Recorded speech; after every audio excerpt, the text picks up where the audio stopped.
Darkcast Network, indie pods with a dark side. Hey, little skeletons. I'm Gina. And I'm Amber. And this is Weird True Crime.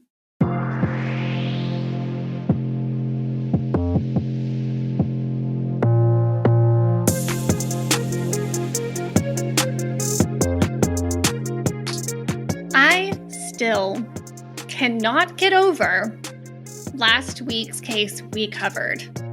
I was listening back to it this morning and said, oh my God, so many times that I annoyed myself.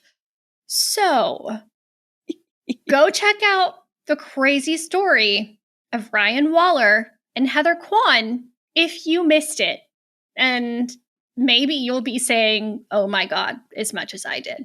I did again. And I still, even though I've heard it several times now, it does not get any easier. And I'm still so pissed off afterwards. That one will stick with me for forever. Oh, definitely. And during the recording, you mirrored my actions perfectly when I heard it for the first time. Yeah, it doesn't get any easier to listen to that story. And I swear I was more mad listening back to it than I was when I learned about it when we were recording it. So the initial, yep. Yeah, it's so infuriating. Before we dive into some dumb criminal action, let's go over our riddle for the day.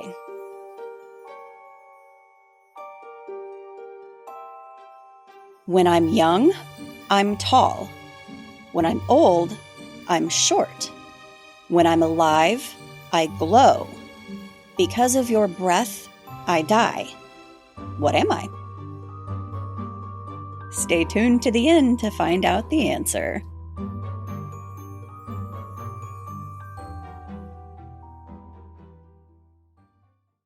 Throughout our dumbass criminal history, we've talked about several people who decided that they would brag about their less than stellar decisions in life by posting photos on social media. Facebook definitely comes to mind. But this particular dumbass criminal thought that he would call into a radio show to brag about his escapades after robbing a bank in April of 2004. Who does that? People still call into radio shows, but if he clearly got away with it, why would he call and... Okay, just no, continue. Yeah, I asked myself the same question. And he wasn't alone in the robbery. He was joined by some other people who managed to steal $81,000 from the South Chicago Heights TCF Bank. The crazy thing was, the case was unsolved and probably would have stayed that way as there were no leads on the case. You know how radio stations do those confession talk shows? Well, our man here decided to call in and talk about the heist, where he described the exact amount of cash taken, noted an employee had been in on it, and then said that the entire group had been buying all sorts of extravagant things like Louis Vuitton. I can only assume that he provided the specific details so it would make his story more credible? Probably. And I'm assuming he didn't think, if he didn't say any specific names or locations, that he probably thought, well, it'll be anonymous and they won't realize. But when you call into the station, I'm sure they have your phone number. I'm sure you have to give some sort of information before they let you on the air. And so then police hear this and they're like, oh, $81,000. We know where that was stolen. And now we can call the radio station and get this guy's information. And, it's no longer an unsolved case because this guy is obviously an idiot. And yeah, the FBI was able to trace the call back to Randy Washington and promptly arrested him. He pleaded guilty to federal charges and was sentenced to 40 months behind bars. His two co-defendants, Tequila Bardney, 26, and Keith Jones, 20, were also sentenced to 40 months in prison, and the entire team had to pay $81,000 combined restitution. God, the dude literally had gotten away with it. Mm-hmm.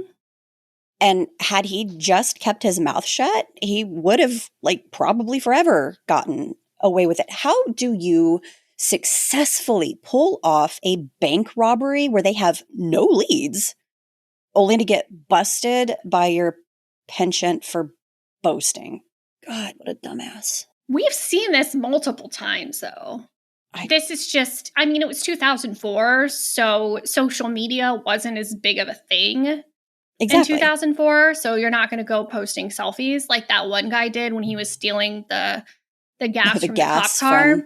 Yeah. It's just, oh, look at this thing that I did that I'm not supposed to do. And then they feel all badass for doing this thing. And so they want to brag about it. And that's what ends up getting their asses caught because brain cells are not prevalent. Yeah.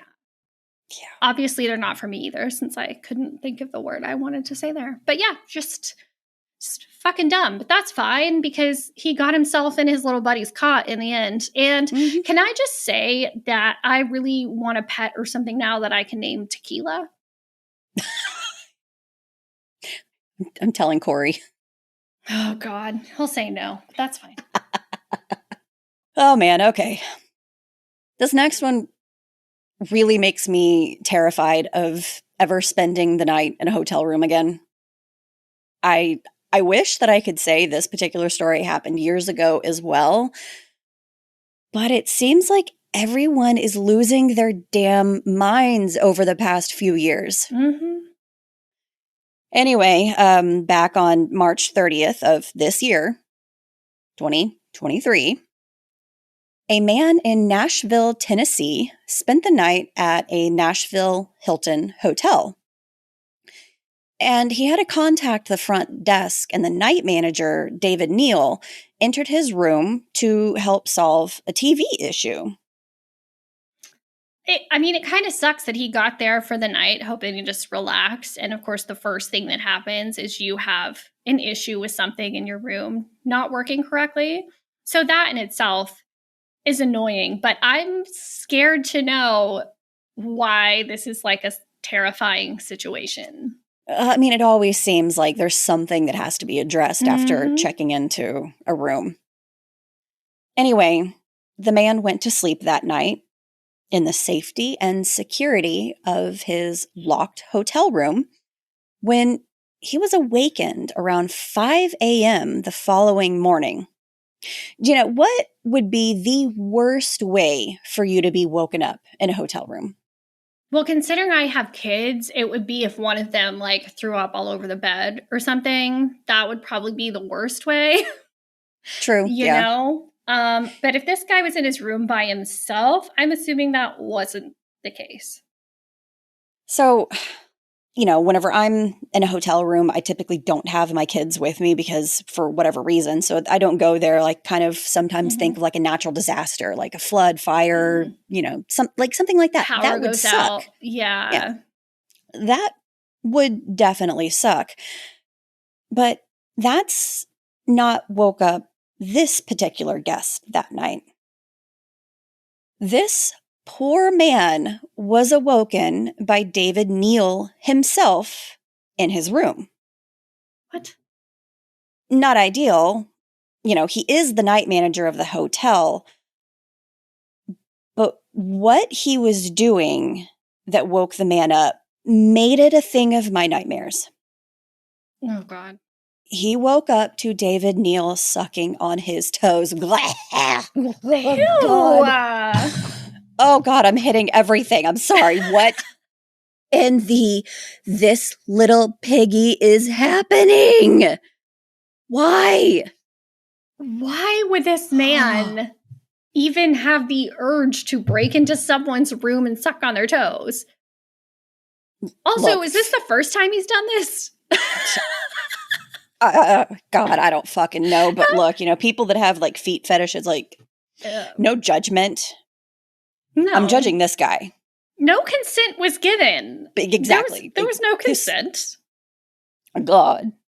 Okay, Gross. power through, Amber, power through. According to the reports, David Neal helped himself make a cloned key card to enter the aforementioned poor soul's room in the middle of the night. Immediately upon waking up and discovering his grippers had been violated, the guest confronted Neal, who said that he had entered the room because he smelled smoke and was just checking on the man. Yeah, okay. What? Sure, whatever. None of Neal's colleagues corroborated his story. No one else smelled smoke, and no one else heard him say that he was going to check on this poor man. Yeah. David Neal was arrested on May 5th, 2023, and charged with aggravated burglary and assault. To no one's surprise, I'm sure, this was not his first run-in with the law. Back in 1997, he had been found guilty of voluntary manslaughter of his roommate, Wally F. Haynes. He claimed Haynes was killed in self-defense after a night out at a bar turned into a physical fight inside a home. According to the records, he served more than 5 years in prison. And this was the man that was allowed to have access to hotel keys. Yeah, how did he get a job as a manager at a hotel with a record like that? It's not even a good excuse for going to the guy's room was that he smelled smoke. Okay, were you checking on him by sucking on his toes? Like, check for a pulse, bro. That's not... He was checking for a pulse. Oh, God, I hate it. No, no more. No more, I'm done. Oh, that is disgusting. The victim said in response to the incident, quote, "All my life, you just have that sense of security and that sense of peace, right? Mm. It's not like you're camping and you have to kind of keep one eye open. You have that security that's yours, and when you close your eyes, you feel like you're safe and you're protected. And it was a complete violation." End quote. I agree with you there, friend. Like, no, and I will probably be sleeping with one eye open in a hotel room from here on out. I'm so glad I get to go spend several nights in a hotel in like a week. So, feel real confident about that now. Have fun. Be making sure that door is really, really locked. Back in December of last year in Charlotte, North Carolina, a bail bond agent was entering the Mecklenburg County Jail, as bail bond agents do to do their job. And when she came out of the building, her car was missing. Man, not off to a great start if there's already someone stealing cars in front of the jail. Oh, it gets better. The accused car thief was a man by the name of Anthony Goddard, who had just bonded out of jail for, any guesses? Yeah, stealing a car. If that's what you were thinking, you were correct. So he gets busted once for stealing a car, makes bail, leaves the jail, and while he's on the freaking jail property, he decides that his best course of action is to steal a car right in front of the jail. Because no one will ever notice that. I think I might have sprained my eyeball rolling my eyes. I mean, I understand maybe needing a ride, but don't steal an officer's car. Maybe go a few blocks down the road. Seriously. Not that we're condoning, Grand Theft Auto or anything like that, for fuck's sake, but be a little more patient. Right in front of the jail?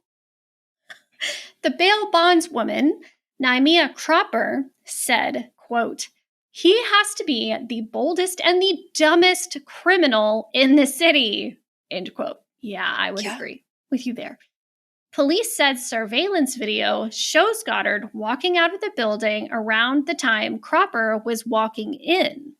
Then it shows him breaking into her SUV and driving away. She came out only a few minutes later to see her vehicle gone. According to the police, the 29-year-old Goddard posted bail on December 30th after being arrested the day before. He had been charged with possession of stolen goods, resisting an officer, reckless driving, speeding, and operating a vehicle without an operator's license. Jeez, That's a lot. That's a lot. And, thinking about it, I highly doubt anyone bailed him out after he was arrested the second time. I really hope not at all. Cropper said that she had already talked to other bail bonds businesses, and it's a small community, so he'd essentially been blacklisted. Ha! Ha! She said, quote, "I would say you're stupid." I love it. "You're the stupidest criminal, and I can't wait until you get caught, because no one is going to bond you out." End quote. At least it'll be a little harder for him to continue his Grand Theft Auto need for speed tendencies for a bit. At least. God. Oh, man. Well, for the next one, coincidentally, we are staying in December 2022 with this story.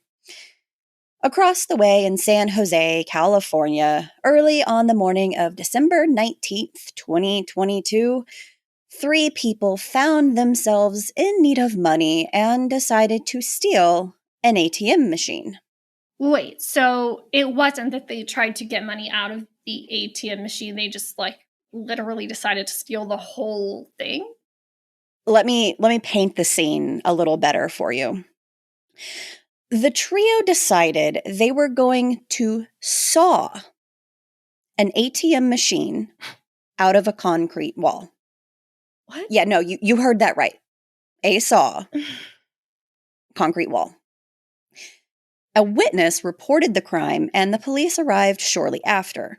The suspects drove away in a vehicle as the officers arrived, but their driving skills were just as lacking as their common sense. They eventually crashed into a pole, and 3 were arrested.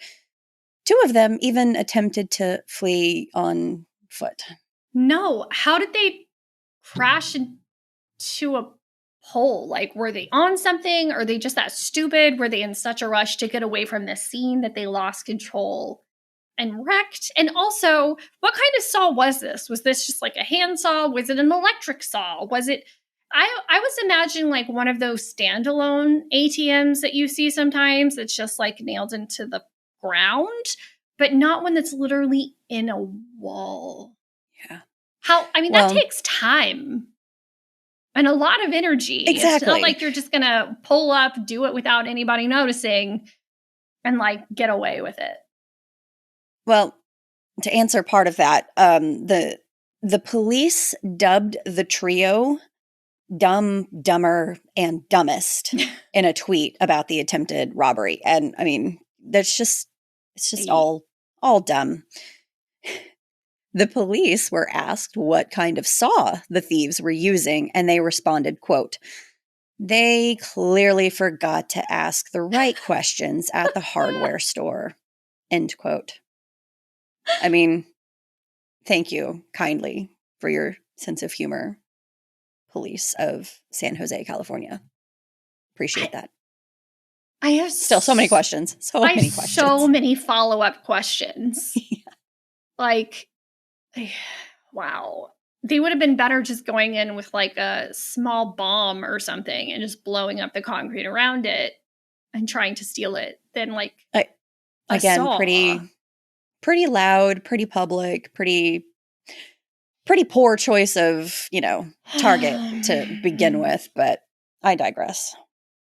It's fine. I just, criminals are dumb, and that's why we love these stories, because it always makes you feel a little bit better about yourself. Yep. And that's why we're here. So, yep.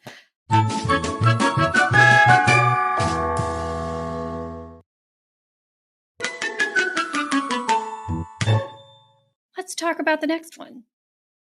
The next suspects on our list today earned the title of Florida's Dumbest Thieves of the Week back in October of 2020. We talked about one particular dumb criminal in a past episode where he left his journal at the scene of the crime, which helped lead the authorities to arrest him.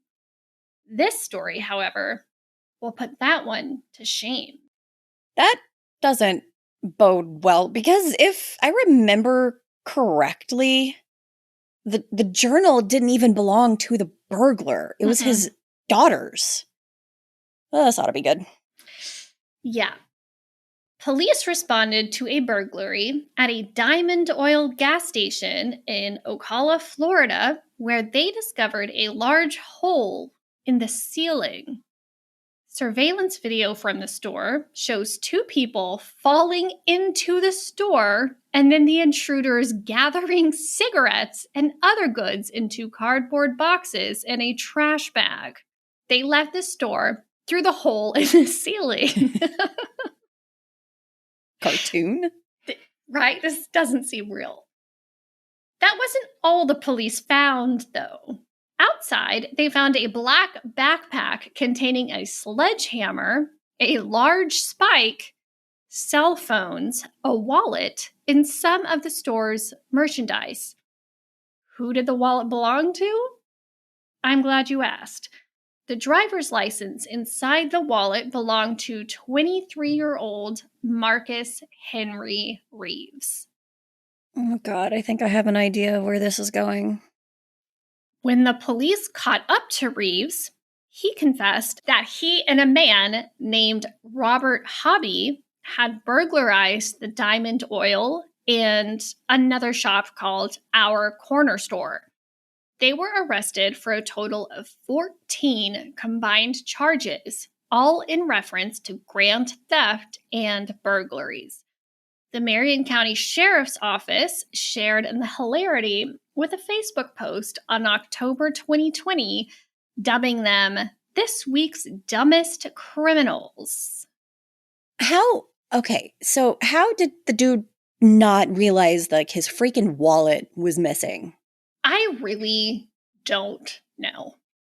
Another source even said there was a shoe in the backpack the police found. Wouldn't they really be missing that? Unless they pilfered it from the store. Just one shoe? Or maybe he just had one extra shoe in his... I don't try to understand the logic of the dumb. I don't either. It makes my brain hurt. So, we're not dumb criminals. We can't think in that kind of mindset. So this next one is also in Florida and also involves burglary and leaving behind something. However, there's a twist. Back in July 2014, 46-year-old Wayne Wade claimed that his phone had been stolen. He called it, and a police investigator answered, so he gave him his name. Shortly after, the police arrested Wade on burglary and grand theft charges. Wait, so this guy is saying that his phone was stolen, and when he called his own phone, a police officer answered it? Oh, did I forget to mention that Wade broke into a home and managed to get away? But it turns out he accidentally left his cell phone on the bed at the victim's apartment he burglarized. Oh my God. When he realized what he had done, he attempted to call it, and that's when the investigator answered the phone. The police, obviously, found Wade's fingerprints on his cell phone and were able to apprehend him. The victim identified him as the man she saw leaving his apartment after the theft as well. I don't even know what to say about how idiotic this is. That's worse than the journal situation. Yeah. Like, you leave your whole fucking cell phone. Wow. And then you call it? Come on, man. During a hearing, a judge told Wade, quote, "So, the allegation is you burglarized the home, you left your cell phone, you realized you left your cell phone, and then called back and the police answered the phone, and you told them what your name was over the cell phone. I'm just trying to absorb that." End quote. Us too, Judge. Us too. That's a really PC way of telling someone they are a complete moron. Yes. He gets mad props for that one. The police were able to finger Wade for 5 other robberies in the same neighborhood as well. I guess 6 was just pushing his luck way too far. He got cocky. Dumbass.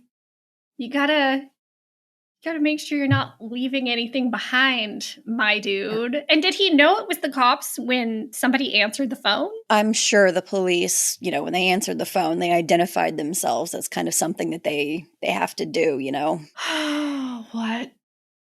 Because What an idiot. Tried to tell the cops later that his phone was stolen, and that's why it ended up on the chick's bed. Sure. Okay. Yeah. Totally. I mean, at least he didn't call into a radio station. God. Okay, next up is Jack Steele Jr., 38, who was taken to the Ohio County Sheriff's Office after an operating while intoxicated investigation.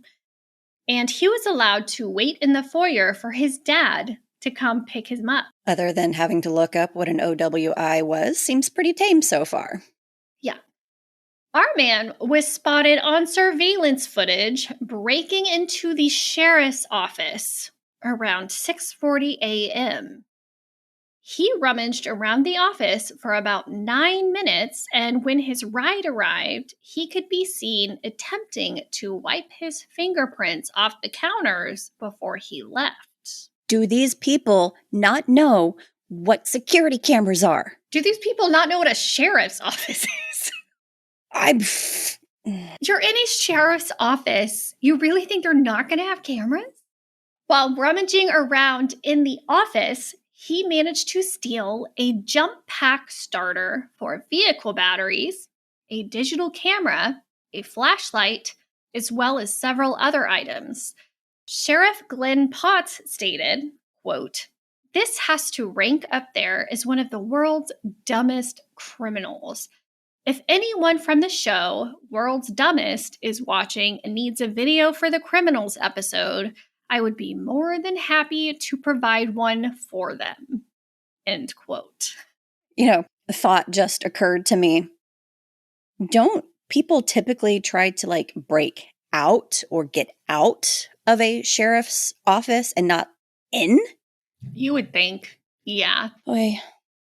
Search warrants led the deputies to Steele's home, where they found all the missing items. Steele Sr. was arrested, and after Steele Jr. was arrested, they both faced charges of burglary, obstruction of justice, and theft. The family claims that Steele Sr. had no knowledge of his son's actions, though. He was just his ride home after he broke into a sheriff's office at 6:40 in the morning. But yeah, he had no idea what he was doing. No idea. I mean, they managed to get all of the stuff that had been stolen from the house where Senior was. So the dude's 38 years old. He's a grown ass freaking man, I guess, as your, dad of a man that, well, you don't micromanage or what are you doing? Where were you? What is all of that? So I can see it. But he helps him get away. Well, so for he had the investigation. He wasn't placed under arrest after the OWI. So he was allowed to go home, but he couldn't drive. So he had to get a ride, and they let him wait in the foyer for his ride to get there. Got it. Next one. By now, the camera doorbells are everywhere. There's so many different brands, so many different options. We've seen many of them help in the tracking down of porch pirates and sometimes even worse criminals. Mm-hmm. Even if you don't have one in your own home, surely by now you at least realize what they are and know what they do, right? 100%. I mean, they have a certain look to them. Yeah, it's really easy to spot them and know, oh, well, that's a doorbell camera. It's not, they stick out.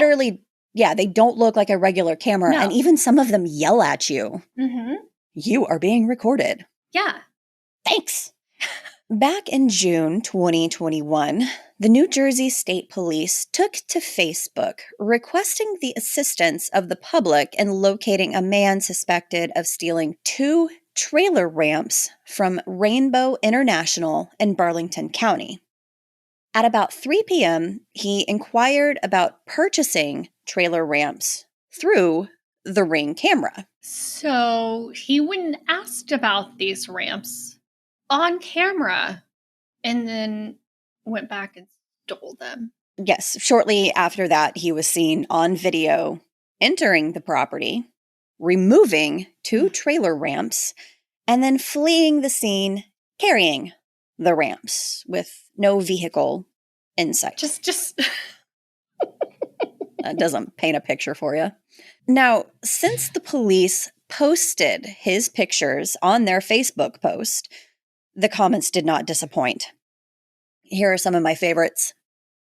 I'm pretty sure this first one I have said in some way, shape, or form before. Yeah. Quote, "The dumb is strong in this one." End quote. I'm sure I've said that before. Another one, quote, "When you're that stupid, the court should order a vasectomy in addition to prison." End quote. I got a point. Mm-hmm. The next one, quote, "America's future, stupid 101." End quote. And the last one, quote, "It's like I'm watching a segment on America's dumbest criminals." End quote. Sorry. Oh, man. Also, this dude is not America's future. He is America's present. Yes. This is the You're present. not wrong. No. Oh, yeah. And he definitely should not be allowed to procreate. No. There was no imagination, planning, preparation that went in to this at all. No. Wear a mask, wear a hat, don't show your face on a very blatantly obvious camera, and then go back and steal something on foot and just carry it off. Like, Sadly, I was not able to determine whether or not they actually caught the guy. oh no.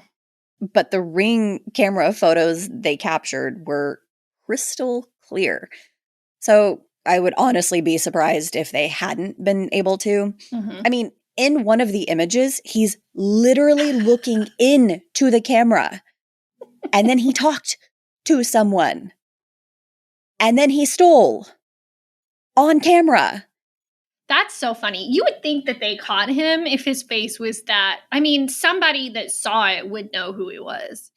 Yeah, and he had some pretty, identifiable tattoos on him as well. So yeah, it made me sad that perusing the Facebook post and following up on different articles and stuff like that, I wasn't actually able to determine. That's interesting. I guess the best part of the story was the actual act and the stupidity of what he did and not who actually did it. You know? Yeah, the police's Facebook post was the star of the show on that one. Oh my God. That's when you can actually agree with what people write in the comments. At least they're all getting along, you know? Oh, for sure. The stupidity brings people together. Yes, exactly. Yes. Apparently, you can use Facebook to report something stolen these days. I'm not really surprised about that, but the fact that we're already starting this next one off with Facebook, that can't be good. No, it never is. In July of 2022, a local resident sent a Facebook message reporting her father's motorcycle stolen.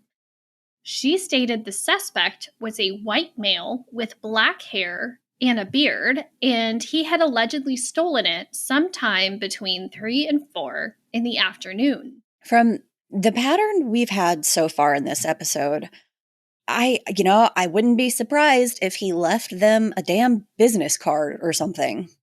Honestly, I feel like the theme for this episode is something to do with criminals who give their identity away. Like, I don't know. There's definitely a theme. And it was not intentional whenever I was getting these stories. It just happened. Just I happened would that like way. read a little bit of the story and like, oh, that'll be a good one. And then I would do the further research later. So I already had all 10 of these picked out before I actually read the full article. Mm-hmm. And hey, I don't know. There's definitely a theme here for sure. I'm not mad at it. No. I like it. Well, 5 days later, the owner of the motorcycle was at the Houston County Sheriff's Office parking lot to give additional information about the stolen motorcycle. During the conversation with the police officer, the motorcycle in question went driving right by them. There it is. It had been painted blue, and the VIN sticker on the frame was destroyed.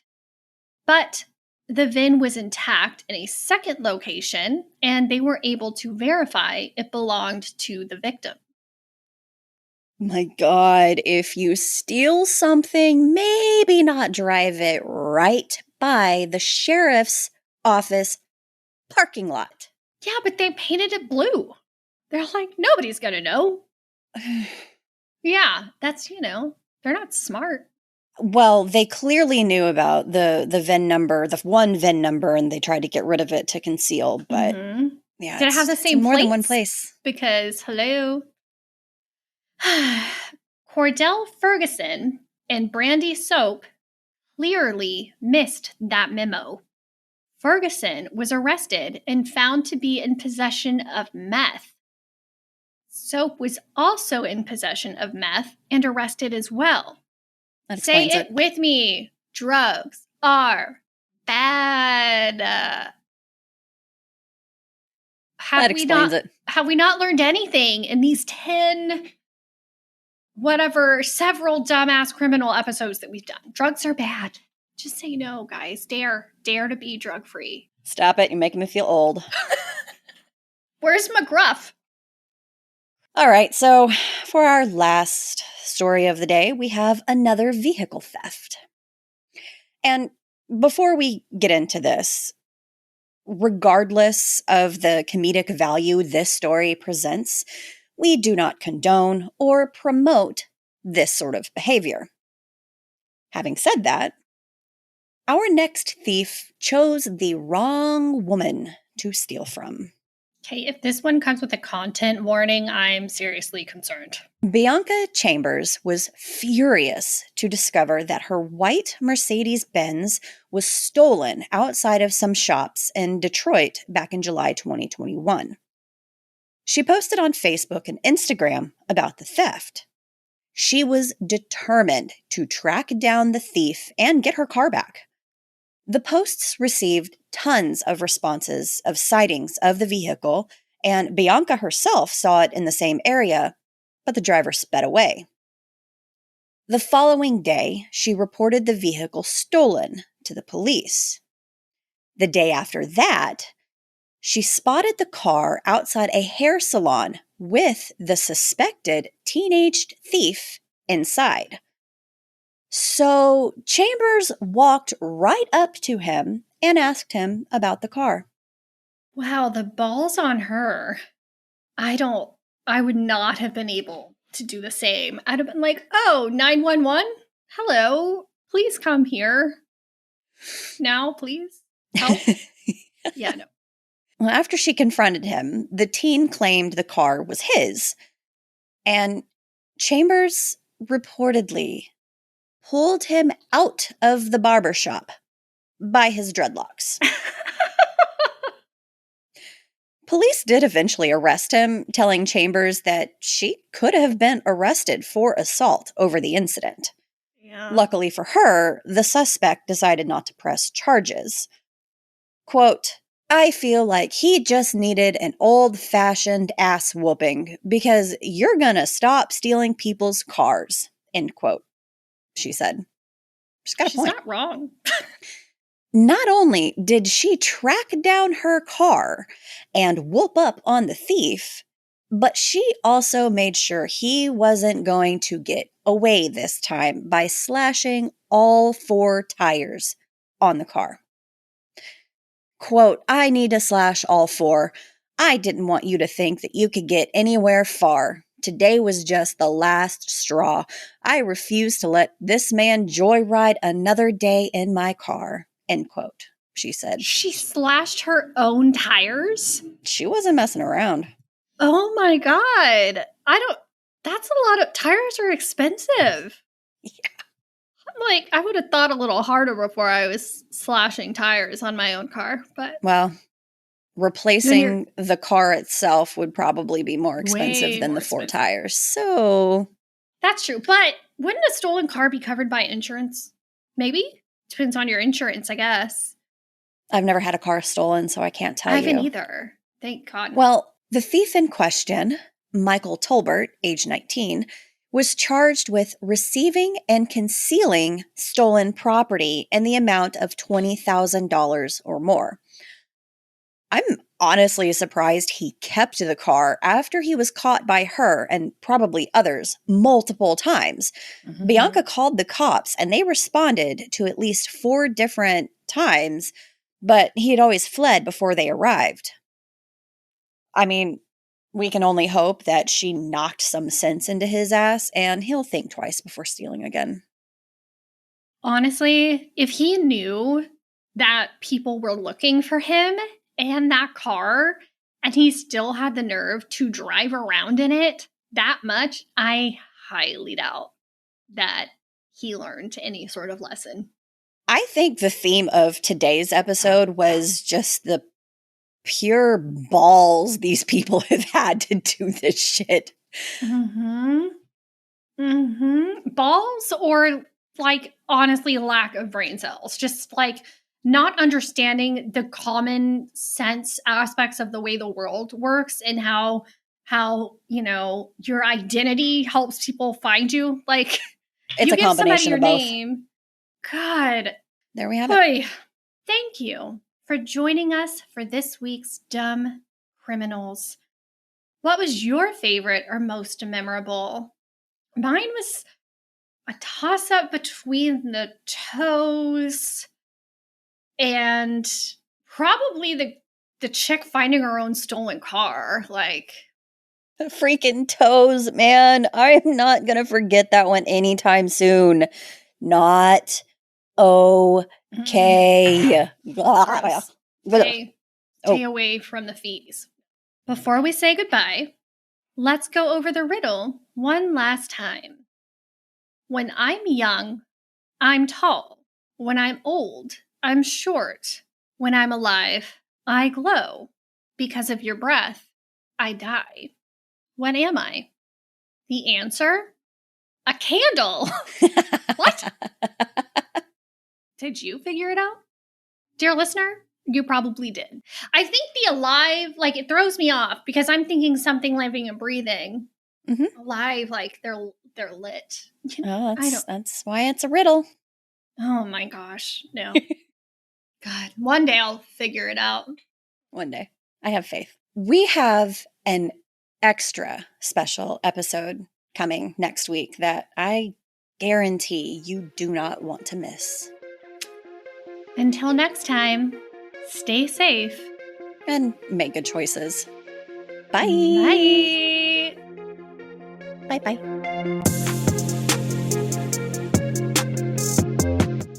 And this is Weird True Crime.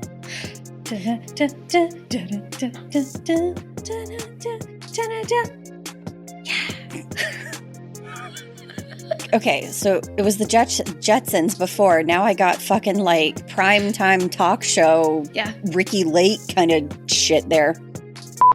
Sheriff Glenn Plots. I saw Potts and I still said Plots.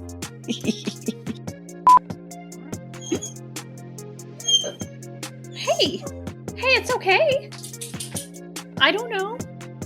Sad potato. I don't know why she's being a sad potato right now.